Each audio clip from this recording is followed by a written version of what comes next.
Hi, I am Vishal. Welcome back to alpha numeric. तो आ चुके एक बार फिर से आपके सामने नई वीडियो को लेके, नए जोश के साथ, नए जुनून के साथ। उम्मीद आप सभी ठीक होंगे, खुश होंगे, स्वस्थ होंगे, बड़े ही प्यार के साथ, बड़े ही मजे के साथ अपनी छुट्टियों का आनंद उठा रहे होंगे और आपकी इस आनंदित जीवन को और आनंदित बनाने के लिए आ चुके हैं एक नई वीडियो के साथ, जो कि हमारा चैप्टर नंबर फर्स्ट होने वाला है। Chapter number first, real numbers, class 10th का। इससे रिलेटेड चैप्टर हम क्लास 9th के अंदर पढ़ के आ चुके हैं, जो कि नंबर सिस्टम था। और नंबर सिस्टम के अंदर हमने हर एक नंबर के बारे में डिटेल में बात की थी कि कौन सा नंबर क्या होता है और किस तरीके से उसको रिप्रेजेंट किया जाता है। तो एक बार बेसिक बात यहाँ पे नंबर्स के दोबारा से हम करने वाले हैं। तो उम्मीद आपसे इतनी ही है कि आप इस वीडियो को स्टार्टिंग से लेके एंडिंग तक बिल्कुल कंप्लीटली आप इसको देखोगे और अपनी रफ नोटबुक, पेन, पेंसिल जो कुछ भी है साथ में लेके जरूर बैठना, साथ में बुक भी निकाल लेना। तो बिना टाइम को वेस्ट किए करते हैं अपनी वीडियो को स्टार्ट। चैप्टर का नाम है रियल नंबर्स। अब रियल नंबर्स पे जाने से पहले अगर हम बात करें तो हमारे पास नंबर सिस्टम हम पढ़ के आए हैं। हमने क्या पढ़ा था पहले? Number system. अब उस नंबर सिस्टम के अंदर दो टाइप्स के नंबर इंक्लूड थे। दो टाइप के नंबर्स इंक्लूड थे। वो दो टाइप के नंबर कौन कौन से थे? एक नंबर तो हमारा रियल नंबर था। एक हमारा क्या था? Real number. और दूसरा हमारा क्या था? Imaginary number. एक रियल नंबर था, दूसरा इमेजिनरी नंबर था। और उस टाइम पे भी बताया गया था कि इमेजिनरी नंबर का काम ना तो आपका 9th क्लास के अंदर है, ना ही आपका 10th क्लास के अंदर है। लेकिन हमें पढ़ना क्या है? हमें पढ़ना है फिलहाल रियल नंबर, जो कि हमारा चैप्टर ही है रियल नंबर। अब इतना डिवीजन होने के बाद इन्होंने क्या किया था कि रियल नंबर्स को भी दो पार्ट में डिवाइड किया। इन्होंने क्या किया सर, रियल नंबर को भी ना इसने दो पार्ट में डिवाइड कर दिया। वो दो पार्ट कौन कौन से थे? एक हमारा रेशनल नंबर होता है, एक होता है रेशनल नंबर, और एक होता है इरेशनल नंबर। ठीक, उन्होंने क्या कर दिया? दो पार्ट्स में इसको डिवाइड कर दिया। एक रेशनल नंबर और दूसरा क्या होगा? Irrational number. और बहुत अच्छे से आपको पता होगा कि रेशनल नंबर्स होते क्या है, सभी को पता होगा। रेशनल नंबर वो नंबर होते हैं जो p बाई क्यू की फॉर्म में होते हैं, where q is not is equal to zero and p should be any integer. जो p है वो कोई भी इंटीजर हो सकता है, लेकिन जो डिनोमिनेटर हो कभी जीरो के इक्वल ना हो। अगर डिनोमिनेटर जीरो के इक्वल नहीं है, p कोई भी इंटीजर है, तो हम उसको बोल सकते हैं कि वो हमारा क्या है? एक रेशनल नंबर है। यही दूसरी अगर बात करें तो इरेशनल नंबर क्या होते हैं? जिसको हम p बाई क्यू की फॉर्म में रिप्रेजेंट नहीं कर सकते। जिसको हम p बाई क्यू की फॉर्म में रिप्रेजेंट नहीं कर सकते। ठीक है, एक ऐसे नंबर्स जिनको हम फ्रैक्शन की फॉर्म में कभी रिप्रेजेंट ही नहीं कर पाएंगे। और इसके अंदर बेसिकली हमारे पास सिर्फ एक ही टाइप का नंबर आता। अभी बात करेंगे, थोड़ी देर में बात करते हैं। अब यहाँ पे पता, यहाँ पे आप 9th क्लास करके आए हो तो यहाँ पे आपको पता होगा कि हमने यहाँ पे 3 डेसिमल एक्सपेंशन पढ़े थे। यहाँ पे हमने पढ़ा था डेसिमल एक्सपेंशन। साइड में लिखता हूँ डेसिमल एक्सपेंशन। डेसिमल एक्सपेंशन जब आपने पढ़ा था तो उस डेसिमल एक्सपेंशन के अंदर क्या था? एक तो नंबर्स ऐसे थे जो टर्मिनेट हो रहे थे, एक नंबर हमारे पास ऐसे थे जो हमारे क्या हो रहे थे? टर्मिनेट हो रहे थे। दूसरे नंबर हमारे पास ऐसे थे जो सर ना तो हमारे टर्मिनेट हुए, ना तो हमारे टर्मिनेट मतलब नॉन टर्मिनेटिंग, लेकिन वो रिपीट हो रहे थे।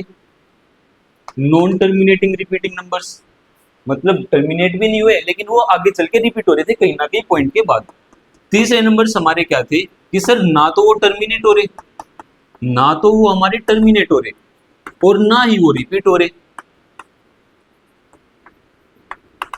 तीन नंबर कौन कौन से थे डेसिमल एक्सपेंशन के अंदर? एक नंबर ऐसा था जो टर्मिनेट हो चुका है, मतलब कोई ऐसा नंबर जो डिवाइड हुआ और पॉइंट में कहीं ना कहीं जाके पॉइंट के बाद वो एंड हो चुका है, मतलब वो टर्मिनेटिंग नंबर है, उसका एंड पॉइंट हमारे पास है। दूसरा नंबर क्या था कि सर नॉन टर्मिनेटिंग है लेकिन वो रिपीटिंग भी है। दूसरा नंबर क्या था कि सर नॉन टर्मिनेटिंग तो है, अगर 1.235 की बात करें तो वो दोबारा से रिपीट भी होना स्टार्ट हो रहा है, जैसे 235 और इस टाइप के नंबर्स को हमने ऐसे लिखा था 1.235 के ऊपर बार। और ऐसे नंबर हमने p बाई क्यू के फॉर्म में रिप्रेजेंट भी किए थे। ऐसे नंबर्स हमने p बाई क्यू की फॉर्म में रिप्रेजेंट भी किए थे। इसका मतलब सर ये भी रैशनल नंबर के अंदर होगा, ये भी रैशनल नंबर के अंदर होगा। लेकिन जो हमारा थर्ड टाइप वाला नंबर था वो नंबर क्या था? नॉन टर्मिनेटिंग नॉन रिपीटिंग, मतलब ऐसे नंबर जो ना तो कभी रिपीट हो रहे हैं और ना कहीं जाके टर्मिनेट हो रहे हैं। ना तो ये कहीं रिपीट होगा और ना कहीं जाके टर्मिनेट होगा। तो ऐसे ही नंबर्स किसके अंदर इंक्लूड हुए? इरेशनल नंबर के अंदर, और रैशनल नंबर के अंदर ये दोनों आ गए टर्मिनेटिंग भी और नॉन टर्मिनेटिंग भी, मतलब नॉन टर्मिनेटिंग रिपीटिंग वाले। तो ये नंबर भी रैशनल है, ये नंबर भी रैशनल है, लेकिन नॉन टर्मिनेटिंग नॉन रिपीटिंग वाला नंबर हमारा किस में इंक्लूड होगा, इरेशनल नंबर के अंदर। तो यहाँ पे इरेशनल के अंदर कौन से नंबर आए, जो नंबर ना तो टर्मिनेट हो रहे हैं, non terminating, non terminating and non repeating, मतलब ना तो terminate, non terminating, non repeating, ना तो वो खत्म हुए ना वो कभी रिपीट हुए। तो ये था हमारा इरेशनल नंबर। अगर हम यहाँ पे बात करें कि सर इरेशनल नंबर का एक एग्जांपल लेके दिखाओ, √2। अब इसकी वैल्यू जब आप कैलकुलेट करने जाओगे तो ये कभी टर्मिनेट भी नहीं होगा, ये कभी रिपीट भी नहीं होगा। अब अंडर रूट के अंदर ऐसे नंबर्स अगर हम लिख दे, अंडर रूट के अंदर ऐसे नंबर्स हम लिख दे जो किसी का परफेक्ट स्क्वायर हो ही नहीं सकता, जो किसी का परफेक्ट स्क्वायर हो ही नहीं सकता, तो ऐसे नंबर्स हमारे किस में इंक्लूड होते हैं, इरेशनल नंबर के अंदर इंक्लूड होते हैं। बात कर ले अगर रैशनल नंबर की, तो सर अब इसने पता क्या किया, रैशनल नंबर को है ना 3 पार्ट में डिवाइड कर दिया। इसने क्या कर दिया, रैशनल नंबर को 3 पार्ट में डिवाइड कर दिया। अब वो रैशनल नंबर के 3 पार्ट हमारे पास कौन कौन से है, रैशनल नंबर के 3 पार्ट अगर हम बात करें कि सर एक तो होता है हमारे पास होल नंबर, एक हमारे पास होता है होल नंबर, ठीक है सर। उसके बाद दूसरा हमारे पास होता है इंटीजर, ये भी ठीक है। उसके बाद अगर थर्ड की बात करें तो सर थर्ड हमारे पास होता है नेचुरल नंबर, थर्ड हमारे पास होता है नेचुरल नंबर। अगर बात करें नेचुरल नंबर की, नेचुरल नंबर मतलब होते हैं काउंटिंग नंबर्स, जिन नंबर्स को हम काउंटिंग के दौरान यूज करते हैं। अगर हम यहाँ से काउंटिंग करनी स्टार्ट करें तो किसी की काउंटिंग 0 से स्टार्ट नहीं होगी, हर एक इक्विपमेंट, हर एक एलिमेंट जो है, सब की चीज की जो काउंटिंग है वो किससे स्टार्ट होती है, हमेशा 1 से स्टार्ट होती है। इसका मतलब जो नेचुरल नंबर्स है वो कहां से स्टार्ट होंगे, 1 से स्टार्ट होंगे, 2, 3, 4 ऐसे करते करते इनफाइनाइट्स तक जाएंगे। तो ये हमारे क्या होते हैं, नेचुरल नंबर होते हैं, क्योंकि यही काउंटिंग नंबर है। अब किसी को जब काउंट करोगे तो 1/2 तो काउंट नहीं करोगे, 2/3 तो काउंट नहीं करोगे, एग्जैक्ट पूरे के पूरे नंबर वहां पे यूज करोगे। तो इसका मतलब 1 से लेके इनफाइनाइट तक जो भी नंबर्स होंगे वो सारे नेचुरल नंबर है।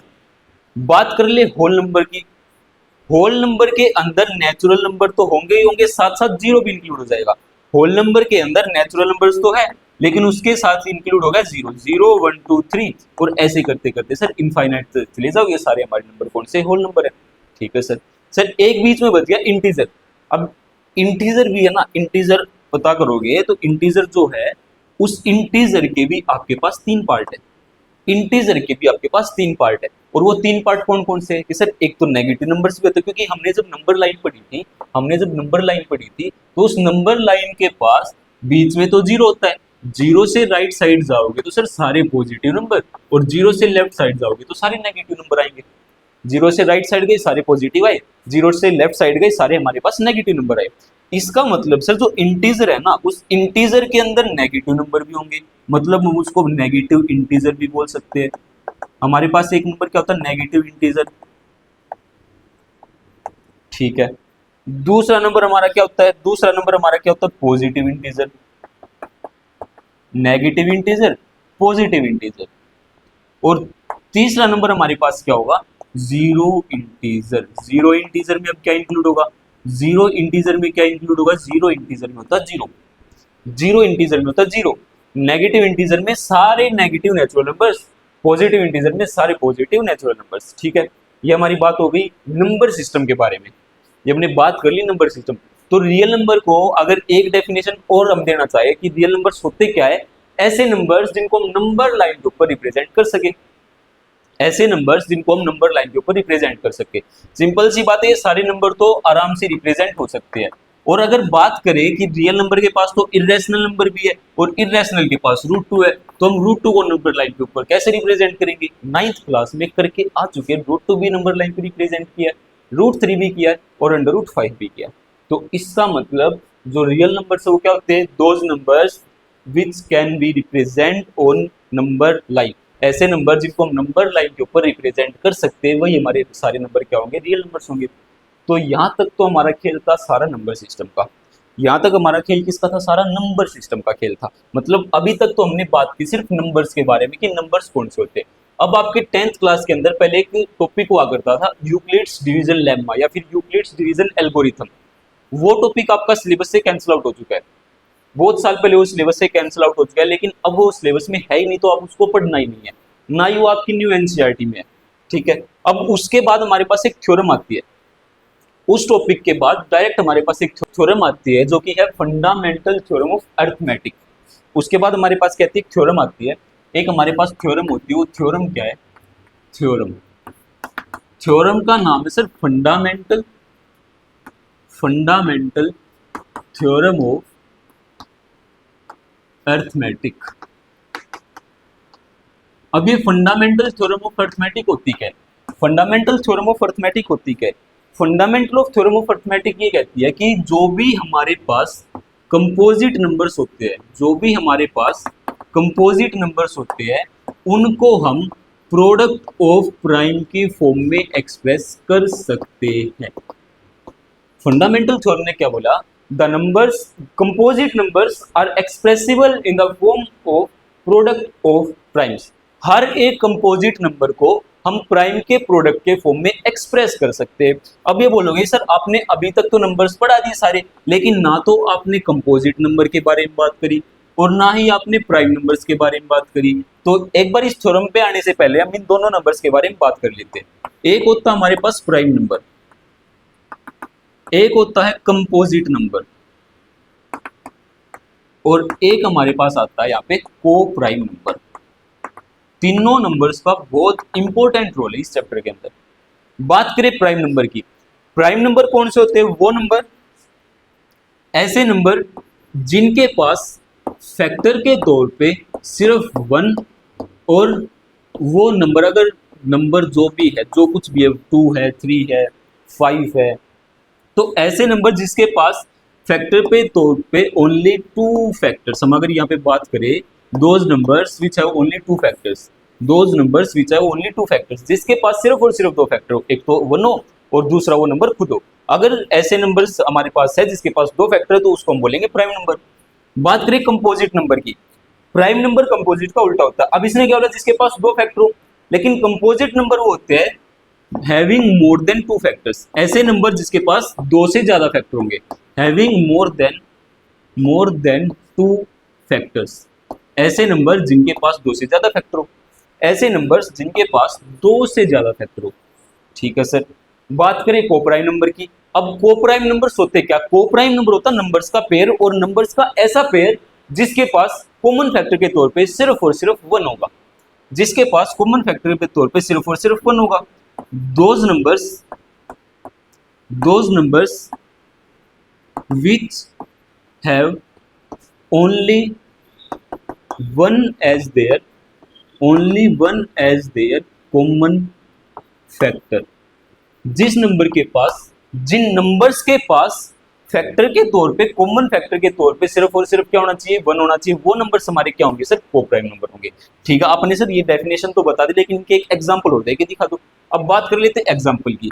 प्राइम नंबर, एक बात हमेशा याद रखना, जो 1 है वो ना तो प्राइम होता है, 1 जो हो तो ना तो प्राइम नंबर होता है और ना ही वो कंपोजिट नंबर होता है, ना तो वो प्राइम नंबर होता है और ना ही वो कंपोजिट नंबर होता है। 1 का फैक्टर तो 1 ही होगा। अब क्वेश्चन में क्या बोलेगा कि ऐसे नंबर जिसके पास 2 फैक्टर हो, तो इसके पास एक ही फैक्टर है, ना तो ये प्राइम है और ना ये कंपोजिट नंबर है।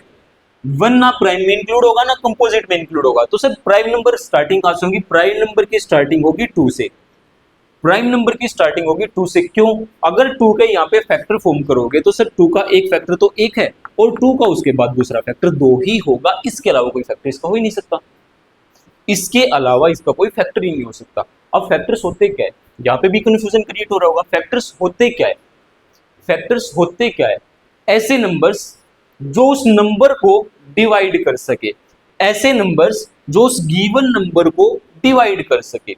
तो 1 भी 2 को डिवाइड कर सकता, 2 भी 2 को डिवाइड कर सकता। अगर यहाँ पे कोई मान व्यक्ति आगे बोल देना कि सर 4 भी फैक्टर नहीं होगा, 4 2 को डिवाइड यहाँ पे कर ही नहीं सकता, तो 2 के फैक्टर्स 1 और 2 फैक्टर वो होते जो उस गिवन नंबर को डिवाइड कर सके, तो वो हमारे फैक्टर होंगे। ठीक है सर, 2 प्राइम नंबर है, उसके बाद अगर दूसरे प्राइम नंबर का एग्जांपल हम ले तो उसके बाद 3 उठा लो, क्योंकि 3 के पास 1 और 3 ही होगा। अगर यहाँ पे बीच में 2 डालने की कोशिश करोगे बीच में, तो 2 3 को डिवाइड कभी नहीं कर पाएगा, एग्जैक्टली डिविजिबल होगा ही नहीं, वो पॉइंट में वैल्यू लेके आएगा। प्राइम नंबर पता चल गया, ऐसे फैक्टर जिसके पास दो ही फैक्टर हो, ऐसे नंबर जिसके पास दो ही फैक्टर हो। ठीक है सर, बात कर लेते हैं कंपोजिट नंबर की। अब कंपोजिट नंबर होते क्या? कंपोजिट नंबर अभी पता है कि कंपोजिट नंबर ऐसे नंबर्स होते हैं जिसके पास दो से ज्यादा फैक्टर हो। सर आपने पढ़ा वन कुछ भी नहीं है, ना प्राइम है ना कंपोजिट, उसके बाद टू ले लिया, थ्री ले लिया। अब इसके बाद अगर बात करें फोर की, अगर यहाँ पे इसके बाद बात करें कि सर फोर क्या है, अगर फोर के फैक्टर बनाओगे तो फोर का फैक्टर एक वन होगा, साथ साथ एक टू भी होगा, और साथ साथ वो नंबर खुद भी होगा। तो यहाँ से दो से ज्यादा फैक्टर आए, दो से ज्यादा फैक्टर आए, इसका मतलब ये जो फोर है वो क्या हमारे कंपोजिट नंबर है। ठीक है सर, अगर को प्राइम का एग्जांपल लेके चले तो सर यहाँ पे उठा लो टू और थ्री, अगर यहाँ पे टू के फैक्टर फॉर्म करोगे तो टू के फैक्टर होंगे वन और थ्री, थ्री के फैक्टर सॉरी वन और टू, और थ्री के फैक्टर होंगे वन और थ्री, दोनों के पास कॉमन क्या वन। तो अभी ऊपर लिखा है those numbers which have only one as their common factor, ऐसे नंबर्स जिनके पास वन ही सिर्फ कॉमन फैक्टर हो वो नंबर हमारे क्या होंगे, को प्राइम। तो इसका मतलब जो टू थ्री का पेयर वो को प्राइम का पेयर है, जो टू थ्री है वो दोनों नंबर्स हमारे कैसे को प्राइम नंबर्स है। तो ये बात होगी प्राइम नंबर की, कंपोजिट नंबर की, को प्राइम नंबर की। एक इंपॉर्टेंट बात हो, सब जो टू है ना, जो टू है, आपको इवन नंबर ओड नंबर तो पता ही होगा। जो हमारे पास यहाँ पे टू है, टू सिर्फ अकेला ऐसा इवन नंबर है, टू अकेला ऐसा इवन नंबर है जो कि हमारा प्राइम नंबर होता है। अगर बात करें, अगर कोई क्वेश्चन ये आ जाए कि ऐसे कितने इवन नंबर्स होते जो प्राइम होते, ऐसे कितने इवन नंबर्स होते जो प्राइम होते, सर टू के अलावा कोई भी नंबर ऐसा नहीं होगा जो प्राइम होगा। टू के अलावा कोई भी इवन नंबर ऐसा नहीं होगा जो प्राइम होगा। क्यों नहीं होगा? क्योंकि इवन नंबर्स होते कौन से, जो टू से डिविजिबल होते। सर टू को तो टू से डिविजिबल कर देंगे, लेकिन इसके बाद अगर फोर की बात करें तो फोर टू से भी डिविजिबल है, सर फोर फोर से भी डिविजिबल, और साथ साथ उसका फैक्टर एक वन भी हो सकता है, क्योंकि वन तो सबका फैक्टर है। तो इसका मतलब इवन प्राइम नंबर हमारे पास सिर्फ और सिर्फ एक होता जो कि है दो। ठीक है, और जितने भी प्राइम नंबर्स आगे आएंगे वो सारे के सारे क्या होते हैं, ओड प्राइम नंबर्स होते हैं। तो ये बात कर ली हमने प्राइम नंबर की, कंपोजिट नंबर की, को प्राइम नंबर की। अब आ जाते हैं थ्योरम के ऊपर। थ्योरम क्या कहती है हमारी कि sir fundamental theorem of arithmetic ने बोला कि हर एक कंपोजिट नंबर को हम as a product of prime की फॉर्म में एक्सप्रेस कर पाएंगे। सर बिल्कुल कर पाएंगे। अगर हम बात करें को कंपोजिट नंबर कोई भी यहाँ से उठाओ, मान लो 8 यहाँ से हमने कंपोजिट नंबर उठाया, अब यहाँ से अगर 8 के फैक्टर्स ब्रेकआउट करोगे 2 4 2 2 2 1, इसके हमने यहाँ पे प्राइम फैक्टर्स बनाए। इसका मतलब 8 को हम क्या लिख सकते हैं, 2 मल्टीप्लाई 2 मल्टीप्लाई 2। अब थ्योरम ने क्या कहा था, थ्योरम ने क्या कहा था कि सर अगर कोई कंपोजिट नंबर है उस कंपोजिट नंबर को हम प्रोडक्ट ऑफ प्राइम की फॉर्म में एक्सप्रेस कर सकते हैं। सर 8 कंपोजिट नंबर था, 2 प्राइम 2 प्राइम 2 प्राइम, तो ये क्या प्रोडक्ट ऑफ प्राइम नंबर्स है, ये क्या हमारे प्रोडक्ट ऑफ प्राइम नंबर्स है। तो यही हमारी फंडामेंटल थ्योरम ऑफ अरिथमेटिक बोलती है कि हर कंपोजिट नंबर को, चाहे वो दुनिया में कोई भी कंपोजिट नंबर उठा लो आप, हर एक कंपोजिट नंबर को आप as a product of prime की फॉर्म में बिल्कुल आसानी से एक्सप्रेस कर पाओगे। ठीक है, ये थी हमारी फंडामेंटल थ्योरम ऑफ अरिथमेटिक। अब उसके बाद हम बात कर लेते हैं कि सर एलसीएम और एचसीएफ, हम छोटी क्लास से पढ़ के तो आए, हमने एलसीएम निकालना आता है, हमें सर एचसीएफ निकालना आता है, उसका मतलब क्या होता है। और अगर हम फिलहाल हम भूल गए हैं तो आप ये बता दो कि सर एलसीएम कैसे निकाले और एचसीएफ कैसे निकाले, क्योंकि मुझे पता है इतने महान व्यक्ति हमारे पास या इस दुनिया के अंदर बैठे हुए जो बिल्कुल भी इसके ऊपर फोकस नहीं कर सकते हैं। क्यों? क्योंकि बस इतना कर लिया सर प्राइम फैक्टर्स बना दो, एलसीएम एचसीएफ आ जाएगा। अगर हम यहाँ पे बात करें कि सर एलसीएम और एचसीएफ, तो पहले तो इन दोनों के फुल फॉर्म आपको पता होनी चाहिए। एलसीएम का मतलब होता है लीस्ट कॉमन मल्टीपल। एलसीएम का मतलब होता है लीस्ट कॉमन मल्टीपल, और एचसीएफ का मतलब होता है highest common factor. Highest common factor मतलब सर अगर एचसीएफ की बात करें, हाईएस्ट कॉमन फैक्टर, नंबर्स के बीच में जो भी फैक्टर कॉमन होंगे उन्हीं को हम लिखेंगे, और उन्हीं को लिखने के बाद जो नंबर हमारे पास क्रिएट होगा वही हमारा क्या होगा, एचसीएफ होगा। अब एचसीएफ जो होता है ना, एचसीएफ जो होता है एक ऐसा नंबर आता है, एचसीएफ एक ऐसा नंबर आता है जो हर एक गिवन नंबर को डिवाइड कर देता है, जो हर एक गिवन नंबर को डिवाइड कर देता है। सर ठीक है बता दिया, लेकिन एक एग्जांपल लेके दिखाओ। एग्जांपल के तौर पे अगर हम यहाँ पे बात करें कि सर 8 और साथ साथ 16, इन दोनों का एचसीएफ बता दो क्या होगा। इसका मतलब हाईएस्ट कॉमन फैक्टर में देखना पड़ेगा यहाँ पे, तो यहाँ पे 8 के जब फैक्टर्स फॉर्म करोगे तो 8 के फैक्टर एक तो 1 होगा, साथ साथ कितना होगा 2 भी होगा। उसके बाद और क्या लिख सकते हो 4 लिख सकते हो। क्या और कोई नंबर है, और कोई नंबर है 8 लिखोगे कोई दिक्कत नहीं। इसके प्राइम फैक्टर जब बनाओगे तो 1 2 4 ही बनेंगे, यहाँ से 1 को हटा दो कोई दिक्कत नहीं, यहाँ से 1 को हटा दो, एक ही बात है। बात करें 16 की, जब यहाँ से 16 के प्राइम फैक्टर्स आप फॉर्म करोगे तो 2 8 4 2 और 2, तो यहाँ से इसके 2 2 2 और 2, इस 4 को भी 2 और 2 लिखोगे। ठीक है सर। हाईएस्ट कॉमन फैक्टर मतलब दोनों के पास कॉमन पार्ट क्या है, दोनों के पास एक 2 ये कॉमन है, दोनों के पास एक 2 ये कॉमन है, दोनों के पास एक 2 ये कॉमन है, तो 2 2 2, इसका मतलब जो HCF होगा हमारा वो कितना होगा 2 × 2 कितना 8, HCF आ गया 8। अब जो ये HCF आया है, ये HCF दोनों नंबर को एग्जैक्टली डिविजिबल है, दोनों नंबर को एग्जैक्टली डिवाइड कर सकता है, बेशक से डिवाइड करके देख सकते हो। 8 को 8 से डिवाइड करोगे 1 आएगा, 16 को 8 से डिवाइड करोगे 2 आएगा। इसका मतलब अगर यहाँ पे बात करें कि सर HCF जो है एक ऐसा नंबर होता है, एक ऐसा नंबर होता है जो गिवन नंबर्स को एग्जैक्टली डिवाइड कर दे। एक ऐसा नंबर,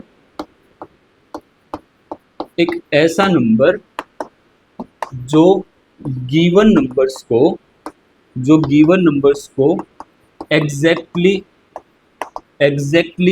डिवाइड, गिवन नंबर्स को जो एग्जैक्टली डिवाइड करते, ये हो गया सर। ये हमारा क्या है HCF आया, एक ऐसा नंबर जो गिवन नंबर को एग्जैक्टली डिवाइड कर दे।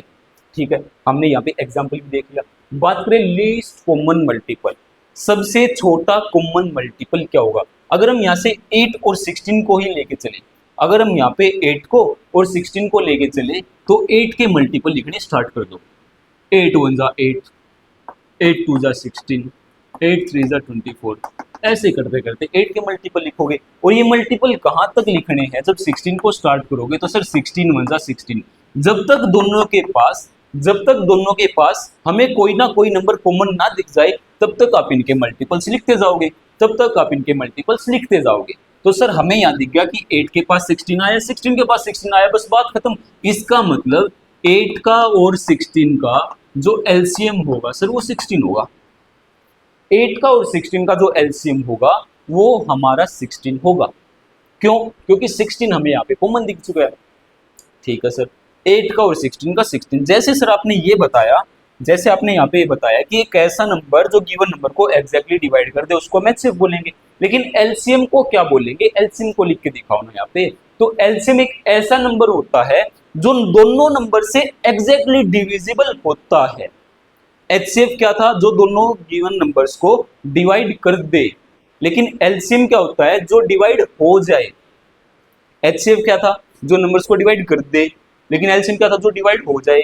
तो यहाँ पे क्या लिखोगे, यहाँ पे क्या लिखोगे, एक ऐसा नंबर, एक ऐसा नंबर जो गिवन नंबर्स से, अब यहाँ पे देखो डिफरेंस को का और से का आया, यहाँ पे डिवाइड कर रहा था और यहाँ पे डिवाइड सर हो रहा है।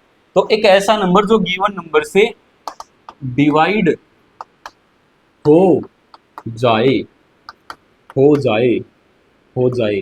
ठीक है, एक ऐसा नंबर जो गिवन नंबर्स को गिवन नंबर से डिवाइड हो जाएगा। यहाँ पे 16 को 8 से डिवाइड करोगे 2 आएगा, 16 को 16 से डिवाइड करोगे 1 आएगा। तो 16 दोनों से डिविजिबल है, 16 दोनों से डिविजिबल है। तो लीस्ट कॉमन मल्टीपल और हाईएस्ट कॉमन फैक्टर के बारे में आपको पता चल गया। लीस्ट कॉमन मल्टीपल क्या होता है, एक बार फिर से दोबारा बात कर ले। लीस्ट कॉमन मल्टीपल एलसीएम जो वो क्या होता है, एक ऐसा नंबर जो दोनों तीनों चारों जितने भी गिवन नंबर्स होते हैं हर एक नंबर से डिविजिबल हो जाए, उनका लीस्ट कॉमन मल्टीपल जो है, उनके फैक्टर्स बनाने के पास हमारे पास एक ऐसा नंबर आता है जो हर एक नंबर से एग्जैक्टली डिविजिबल होता है। ठीक है, बात करें HCF के बारे में। HCF क्या होता है सर, एक ऐसा नंबर आता है हमारे पास कि जो दोनों या फिर तीनों जितने भी नंबर्स हमारे पास गिवन है उन सबको डिवाइड कर दे। क्या कर दे, HCF डिवाइड कर देता है लेकिन एलसीएम डिवाइड हो जाता है। HCF डिवाइड कर देता है लेकिन एलसीएम जो वो डिवाइड हो जाता। तो ये खेल था एलसीएम और HCF का। तो ये तो हमने अभी डेफिनेशन पढ़ी और थोड़ी सी बेसिक बात पढ़ी और एक एग्जांपल किया। उसके बाद अगर HCF और LCM को हम पावर के फॉर्म में, मतलब नंबर्स को पावर की फॉर्म में उसके फैक्टर्स बना दे और उसके बाद अगर वहां से LCM और HCF निकालना चाहे तो क्या होगा, उसके बाद अगर वहां से LCM और HCF निकालना चाहे तो क्या होगा। हम यहाँ पे एक एग्जांपल लेके चलते हैं, हमारे पास एक एग्जांपल हमने यहाँ पे लिया। एग्जाम्पल के तौर पे हमारे पास क्या है कि आप निकाल के दिखा दो 24, ठीक है 24, और यहाँ पे होगा कितना, चलो यहाँ पे 24 और ले दो 34 ले दो, ठीक है 24 का और 34 का LCM और HCF दोनों चीज निकालने पर हमें। अब जब ये दो नंबर्स हमारे पास आए हैं तो सिंपल सा काम, सबसे पहले आप क्या करोगे, दोनों नंबर्स के यहाँ पे प्राइम फैक्टर्स क्रिएट करोगे। सर प्राइम फैक्टर्स होंगे क्या अब इसके, तो 24 के जब प्राइम फैक्टराइजेशन करोगे तो 2 1 2 2 2 4 2 6 12 2 3 6 और 3 1 3, ठीक है सर 24 के फैक्टर्स हमने यहाँ पे बना दिए 2 2 2 और साथ में आ गया 3, ठीक है। बात करें 34 के फैक्टर्स बनाने की, तो 34 के यहाँ पे जब फैक्टर्स क्रिएट करोगे तो 2 1 2 सर 2 7 14 और 17 1 17 आ गया, तो इसके प्राइम फैक्टर्स बनाए 2 × 7, ठीक है सर कर दिया। उसके बाद अगर मैं ये बोलूं कि 24 को हम लिख सकते हैं ऐसे 2 की पावर सर 3, 2 की पावर 3 × 3, और इसको हम ऐसे ही छोड़ देंगे, इसको हम क्या कर देंगे, इसको हम ऐसे ही छोड़ देंगे, ये लिख दिया 2 की पावर 3 × 3 और ये 2 × 17 हमारे पास दोनों के प्राइम फैक्टराइजेशन हमने यहाँ पे कर दी, ठीक है सर। अब उसके बाद आगे बढ़ने से पहले ये देख लो कि दोनों के पास जो नंबर्स है, दोनों के पास जो नंबर्स है वो अलग अलग है या सेम है। सर हमें दिख रहा है कि 2 इसके पास भी और 2 इसके पास भी है, लेकिन इसके पास 3 है, इसके पास 3 नहीं। अगर मैं यहाँ पे 3 लिख दूँ और उसकी पावर 0 लिख दूँ तो बात तो सर वही है, किसी की पावर 0 मतलब 1, किसी की पावर 0 मतलब 1। इसका मतलब अगर 3 को मैं यहाँ पे लिखना चाहूँ तो 3 की पावर में 0 लिखूंगा, ठीक है सर। यहाँ पे 2 था, यहाँ पे 3 था, यहाँ पे 2 और 3 हो गया, लेकिन इसके पास 17 है, इसके पास 17 है ही नहीं। इसके पास 17 है, इसके पास 17 नहीं है, तो यहाँ पे मैं लिख सकता हूँ सर 17 की पावर 0 लिख दो, एक ही तो बात है ना, एक ही बात। यहाँ पे 3 था, यहाँ पे 3 नहीं था, तो 3 की पावर 0 लिख दी जो कि 1 होता है, तो कुछ फर्क पड़ेगा ही नहीं उस पर। यहाँ पे 17 था, यहाँ पे 17 नहीं था, तो 17 की पावर 0, कुछ फर्क पड़ना नहीं है, ठीक है सर। इतना कर दिया। अब आता है मेन काम, अब आता है मेन काम कि सर LCM निकाल दो और सर HCF निकाल दो। निकाल दिया, LCM और HCF निकालना है। अब हमारे पास यहाँ पे हमें नंबर्स क्या दिखाई दे रहे हैं, 2 3 और 17, 2 3 और 17। इसका मतलब सर दोनों के पास पहले तो 2 3 और 17 लिखो, 2 3 और 17 लिखो, लिख दिया भाई 2 3 और 17 लिख दिया। LCM का मतलब होता है लीस्ट कॉमन मल्टीपल। नाम में लीस्ट आता है तो नाम में लीस्ट से अपोजिट हाईएस्ट। नाम में क्या आया, लीस्ट। नाम में अगर लीस्ट आया तो लीस्ट का अपोजिट क्या होता है सर, हाईएस्ट होता है। लीस्ट का अपोजिट हाईएस्ट होता है, इसका मतलब हर एक नंबर की हाईएस्ट पावर देखो कितनी है, हर एक नंबर की दोनों के पास हाईएस्ट पावर देखो क्या है। सर इसके पास पावर 1 है लेकिन इसके पास पावर 3 है, तो हाईएस्ट पावर क्या होगी सर, 3 होगी। अगर एलसीएम निकालना तो 2 की पावर 3 लगाओ, लगा दिया। इसके पास 3 की पावर 0 लेकिन इसके पास 3 की पावर 1 है, सर हाईएस्ट पावर 3 की पावर 1 है, लगा दिया। इसके पास 17 की पावर 1 लेकिन यहाँ पे 0, लेकिन हमें लेना क्या है सर, हाईएस्ट पावर लेनी है 1, ये हो गया। तो ये बात आई किसकी, एलसीएम की। एलसीएम का मतलब लीस्ट है, एल का मतलब लीस्ट है, तो लीस्ट का अपोजिट करोगे हाईएस्ट आएगा। इसका मतलब अगर एलसीएम निकालना है तो हर एक नंबर की हाईएस्ट पावर लिख दो, यहाँ पे हर एक नंबर की हाईएस्ट पावर लिख दो, ये लिख दी। बात करें एचसीएफ की, अब सर एचसीएफ मतलब हाईएस्ट, तो हाईएस्ट का अपोजिट लीस्ट। एचसीएफ का मतलब हाईएस्ट और हाईएस्ट का अपोजिट लीस्ट। इसका मतलब हर एक नंबर की सबसे छोटी पावर देखो क्या है, हर एक नंबर की लीस्ट पावर मतलब छोटी पावर। सर यहाँ पे पावर 1, यहाँ पे 3, तो सबसे छोटी पावर 1, यहाँ पे पावर 0, यहाँ पे पावर 1, लेकिन हमें तो लेनी छोटी पावर है तो सर 0। यहाँ पे पावर 1, यहाँ पे पावर 0, लेकिन हमें लेनी क्या है, छोटी पावर, लीस्ट पावर तो 0। 17 की पावर 0 1, 3 की पावर 0 1, इसका मतलब जो इसका एचसीएफ होगा वो कितना होगा सर, 2 होगा, और ये आपका एलसीएम होगा, ये आपका एलसीएम होगा। तो अभी तक हमने यहाँ पे एलसीएम और एचसीएफ के बारे में क्या पढ़ा, एक बार फिर से रिकैप कर लेते हैं उस चीज को। सर पहली बात, फैक्टर्स में कंफ्यूजन नहीं क्रिएट करना कि फैक्टर क्या होते हैं और मल्टीपल क्या होते हैं। फैक्टर वो होते हैं जो हर एक नंबर को डिवाइड कर दे, मतलब किसी नंबर के अगर हमें फैक्टर क्रिएट करने हैं तो जो उसके फैक्टर्स फॉर्म होंगे वो फैक्टर उस नंबर को एग्जैक्टली डिविजिबल होते होंगे, मतलब वो फैक्टर जो है वो उस नंबर को सारे के सारे डिवाइड कर देते होंगे। ठीक है सर, मल्टीपल की अगर बात करें तो मल्टीपल्स वो होते हैं कि जितने भी नंबर्स हमारे पास आएंगे, जो मल्टीपल्स लिखेंगे वो सारे के सारे मल्टीपल्स उस गिवन नंबर से डिविजिबल होने चाहिए, उस गिवन नंबर से सर डिविजिबल होने चाहिए। ठीक है, ये फैक्टर्स और मल्टीपल के बारे में बात थी। उसके बाद हमने एचसीएफ और एलसीएम के बारे में बात करी थी सर कि एलसीएम हमारा क्या होता है। एलसीएम की फुल फॉर्म होती है लीस्ट कॉमन मल्टीपल, ऐसे नंबर्स जिनके बीच में सबसे छोटा कॉमन मल्टीपल हमें देखना, जहां भी छोटा कॉमन मल्टीपल आ गया उसी को पकड़ो, उसी को उठा के रख दो, वही हमारा एलसीएम हो जाएगा। लेकिन एलसीएम जब हमने वहां पे जब लिखा था साइड में, अपनी फीलिंग वहां पे क्रिएट की थी, जनरेट की थी, तो फीलिंग में हमने एचसीएफ के बारे में क्या लिखा था कि सर जो एलसीएम है, सॉरी एलसीएम जो है वो एलसीएम एक ऐसा नंबर आता है, एलसीएम हमारा एक ऐसा नंबर आता है जो गिवन नंबर से डिविजिबल हो जाए। क्या था, जो एलसीएम है वो डिविजिबल हो जाता है, लेकिन एचसीएफ डिविजिबल सर नहीं होता। बात क्या थी सर, एलसीएम जो है एक ऐसा नंबर हमारे पास आता है जो गिवन नंबर से एग्जैक्टली डिविजिबल हो जाए। लेकिन बात करें अगर एचसीएफ की, तो एचसीएफ में हमारे पास क्या था, हाईएस्ट कॉमन फैक्टर था। मतलब ये देखना कि सर हमारे पास हाईएस्ट पावर क्या है, हाईएस्ट पावर नहीं, हाईएस्ट फैक्टर क्या है, हाईएस्ट फैक्टर देख लिया सर। ठीक है सर, अगर एचसीएफ की फीलिंग अपनी क्रिएट करें, यहाँ पे हमारी फीलिंग क्या कहती है कि एचसीएफ हमारा एक ऐसा नंबर होता है, एचसीएफ हमारा एक ऐसा नंबर होता है जो गिवन नंबर्स को डिवाइड कर दे। एचसीएफ क्या बताया, एचसीएफ एक ऐसा नंबर आता है जो गिवन नंबर्स को डिवाइड कर देता है, लेकिन एलसीएम क्या होता है जो गिवन नंबर से डिवाइड हो जाता है।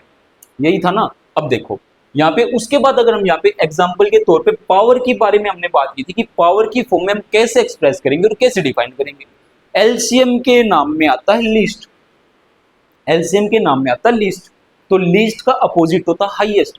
इसका मतलब हर एक नंबर की हाईएस्ट पावर लगा दो वो हमारा एलसीएम होगा।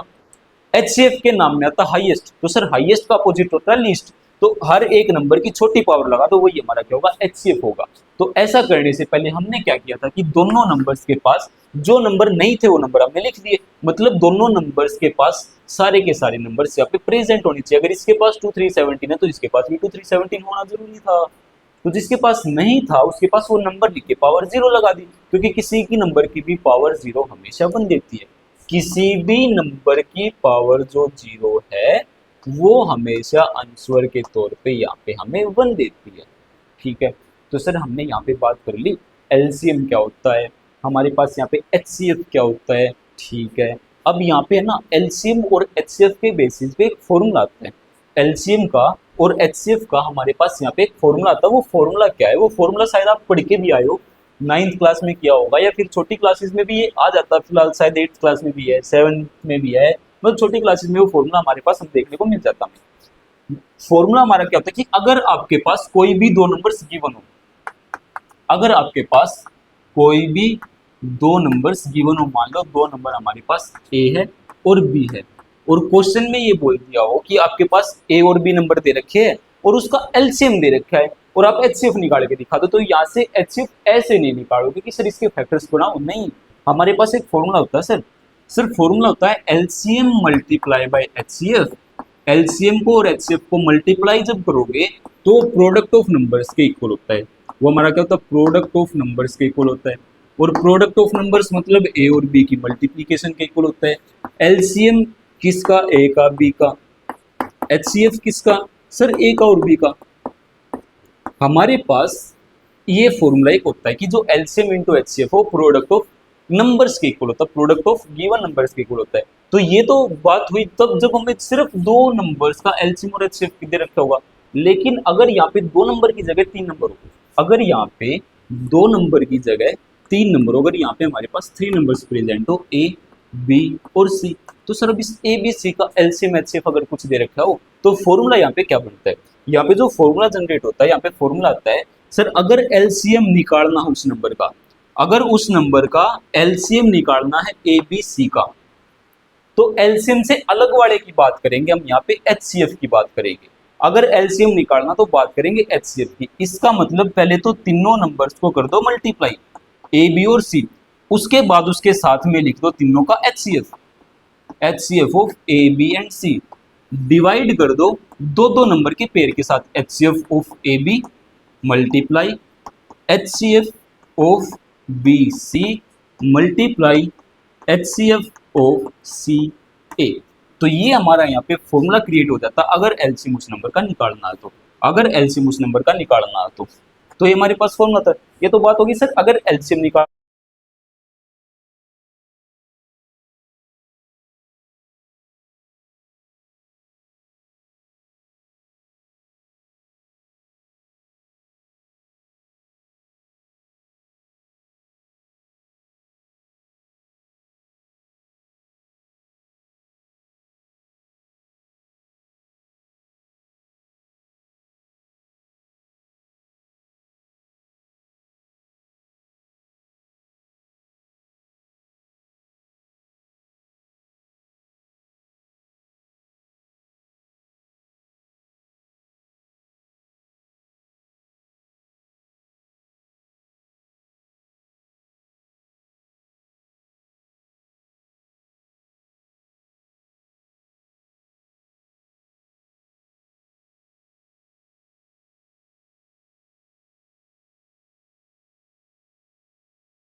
स्क्वायर किसी नंबर से एग्जैक्टली डिविजिबल है तो वो नंबर भी उस नंबर से एग्जैक्टली डिविजिबल होगा।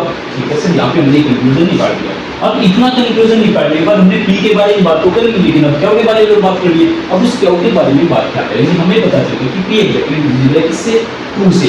तो हम यहाँ पे लेट करेंगे, लेट पी को कुछ भी मान लो, पी इज इक्वल टू, लेकिन ये ना साथ में जिससे डिविजिबल हो, p is equal to 2c, where जहाँ पर जो c है, c is any integer, c जो है वो कोई भी इंटीजर हमारा यहाँ पे हो सकता है, c हमारा यहाँ पे कोई भी इंटीजर हो सकता है। सर मान लिया let is equal to c।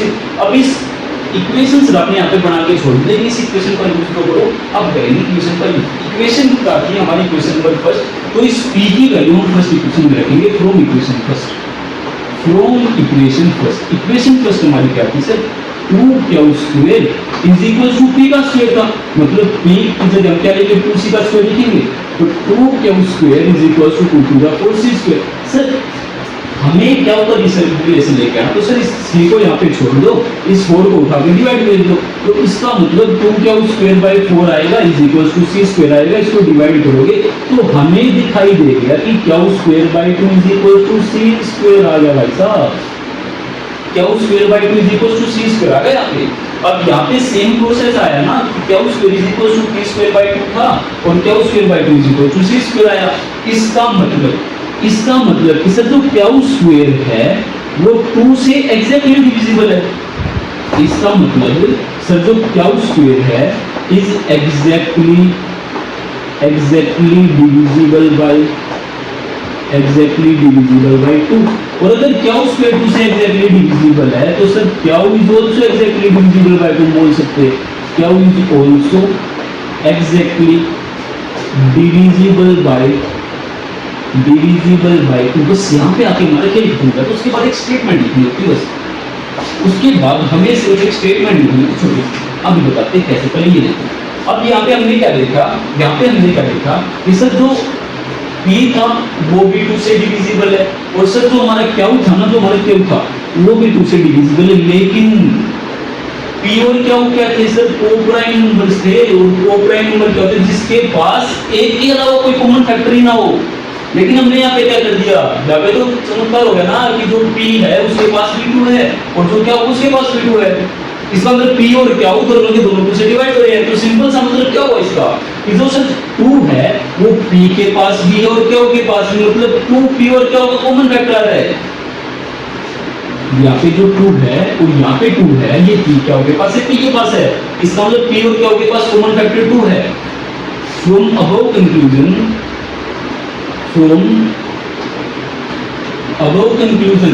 ऊपर जो हमने कंक्लूजन निकाला है यहाँ पे, we come to the point that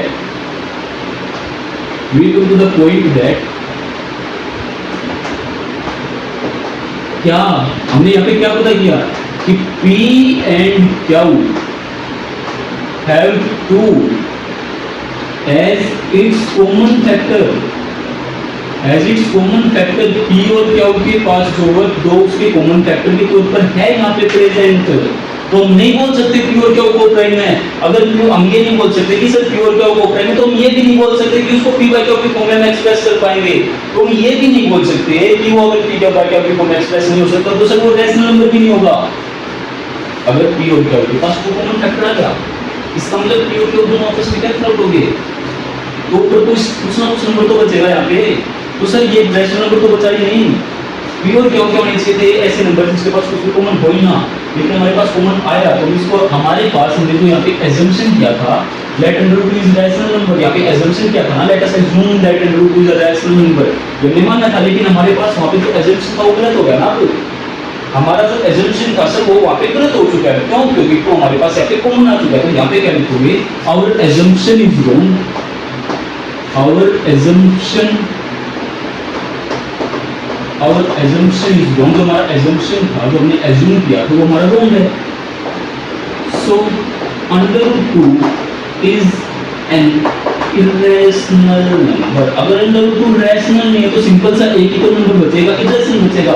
अगर कोई नंबर rational इसका मतलब irrational, कोई नंबर irrational इसका मतलब rational है। तो अंडर रूट 2 हम यहाँ पे रैशनल एज्यूम करके चले थे, लेकिन आप 3 इयर्स आते जाते हमने प्रूव कर दिया कि हमारा जो एजम्पशन था वो गलत था। हमारा एजम्पशन गलत था और अंडर रूट हमारा है इनरेशनल नंबर है, ठीक है। तो ये इस टाइप का क्वेश्चन आता है, इस टाइप का क्वेश्चन आता ही आपका भाई साहब ये इस टाइप का क्वेश्चन सब यहाँ पे आपका आता ही आता है। तो अगर ये क्वेश्चन आएगा तो आप भाई साहब इसको आराम से कर पाओगे। तो यहाँ पे आते आते हमारा जो ये चैप्टर है ये कंप्लीटली खत्म हो जाता है। यहाँ पे आते आते हमारा जो ये चैप्टर है बिल्कुल कंप्लीट खत्म हो जाता है। तो एक छोटा सा इश्यू आ चुका है, छोटा सा इश्यू ये आया भाई साहब की जो बैटरी थी ना, इसकी जो बैटरी थी वो बैटरी बोल गई और पता भी नहीं चला पढ़ाते और मुझे अब पता भी नहीं कि आपको जो वॉइस आएगी वो वॉइस आएगी भी या मेरी नहीं आएगी, शायद यहाँ से ही स्टार्ट हुआ होगा अगर इसकी बैटरी इशू हुई तो असुविधा के लिए खेद है। मिलते हैं नेक्स्ट वीडियो में, अभी तक के लिए इतना ही। यहाँ पे हमने इंट्रोडक्शन कंप्लीट कर लिया फर्स्ट चैप्टर का, नेक्स्ट वीडियो में मिलेगी इसकी एक्सरसाइज के साथ। तो तब तक हंसते रहो, खेलते रहो, पढ़ते रहो, मुस्कुराते रहो।